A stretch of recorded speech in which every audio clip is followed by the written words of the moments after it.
Radio jockey Rajasenan sir direct ചെയ്യുന്ന മൂവിയാണ്. അതിലെ എൻ്റെ ക്യാരക്ടറുടെ പേര് സരിത എന്നാണ്. നിമിഷയെ സപ്പോർട്ട് ചെയ്യുന്ന ഒരു ക്യാരക്ടറാണ് സരിത.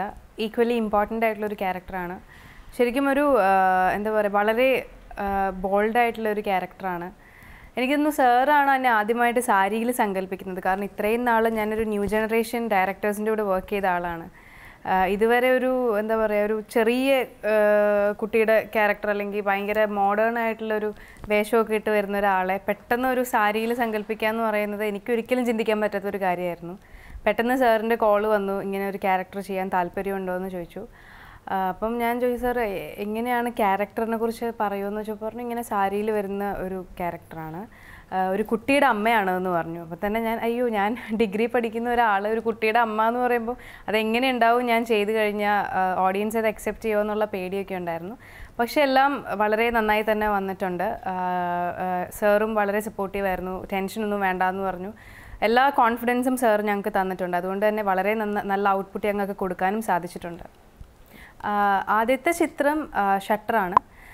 ഷട്ടറിലേക്ക് ഞാൻ വരുന്നത് ശരിക്കും ഒരു റിയാലിറ്റി ഷോയിലൂടെയാണ്. അതിൽ ഫസ്റ്റ് പെർഫോമൻസ് കഴിഞ്ഞപ്പോൾ തന്നെ എനിക്ക് ഷട്ടറിലേക്കുള്ള ഓഫർ വന്നു.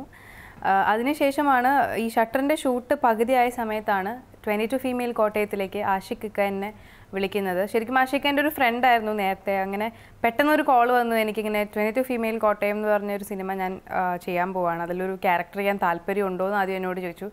ഞാനപ്പോൾ തന്നെ പറഞ്ഞു, ഒരു ആലോചനയില്ല, ഞാൻ എന്തായാലും ചെയ്യുന്നുണ്ട്.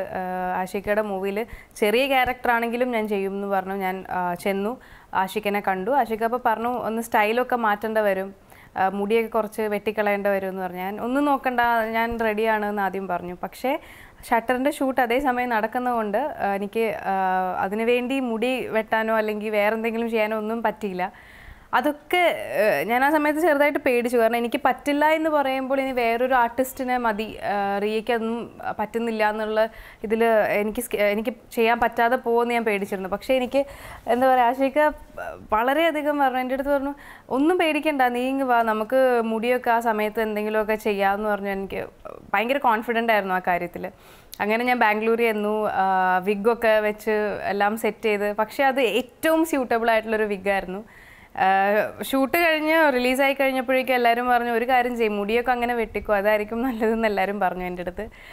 അത്രയും അധികം അപ്രീഷിയേറ്റ് ചെയ്തൊരു ക്യാരക്ടറാണ് 22 ഫീമെയിൽ കോട്ടയത്തിലെ ടിസ കെ എബ്രഹാം എന്ന ക്യാരക്ടർ. ചെയ്തത് ആദ്യം ഷട്ടറാണെങ്കിലും റിലീസായത് ആദ്യം 22 ഫീമെയിൽ കോട്ടയാണ്. അതുകൊണ്ട് തന്നെ അറിയപ്പെടുന്നത് ടിസ കെ എബ്രഹാം എന്ന് തന്നെയാണ്. ഇപ്പോഴും പറയുമ്പോൾ പെട്ടെന്ന് നോട്ടീസ് ചെയ്യുന്നൊരു ക്യാരക്ടർ അതാണ്.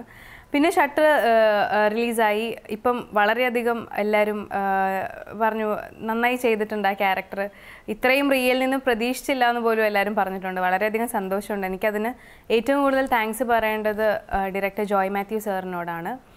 അതിനുശേഷമാണ് ഞാൻ തീവ്രം എന്ന ചിത്രം അഭിനയിക്കുന്നത്. രൂപേഷ് പീതാംബരനാണ് അതിൻ്റെ ഡയറക്ടർ. അതും വളരെ നന്നായിട്ട് എൻജോയ് ചെയ്തൊരു വർക്കാണ്.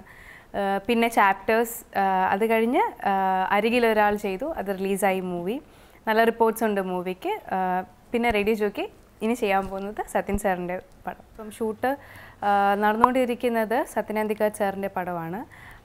ഫഹദും അമലാപോളുമാണ് മെയിൻ ക്യാരക്ടേഴ്സ് ചെയ്യുന്നത്. അതിലും നല്ലൊരു വേഷം, ഇമ്പോർട്ടൻ്റ് ആയിട്ടുള്ളൊരു വേഷം ചെയ്യുന്നുണ്ട്. വളരെയധികം സന്തോഷമുണ്ട്. കാരണം എന്താ പറയുക, ഈ ന്യൂ ജനറേഷൻ ഡയറക്ടേഴ്സിൽ നിന്ന് മാറി ഇപ്പം സത്യൻ സാറും രാജസേനൻ സാറ് പോലുള്ള അവരുടെ കൂടെ വർക്ക് ചെയ്യാൻ പറ്റുക എന്ന് പറയുന്നത് വലിയൊരു ഭാഗ്യമാണ്. ഇപ്പം അതുകൊണ്ട് വളരെ സന്തോഷത്തിലാണ്. ഇപ്പം ഞാൻ അതിനു വേണ്ടി കാത്തിരിക്കുകയാണ്.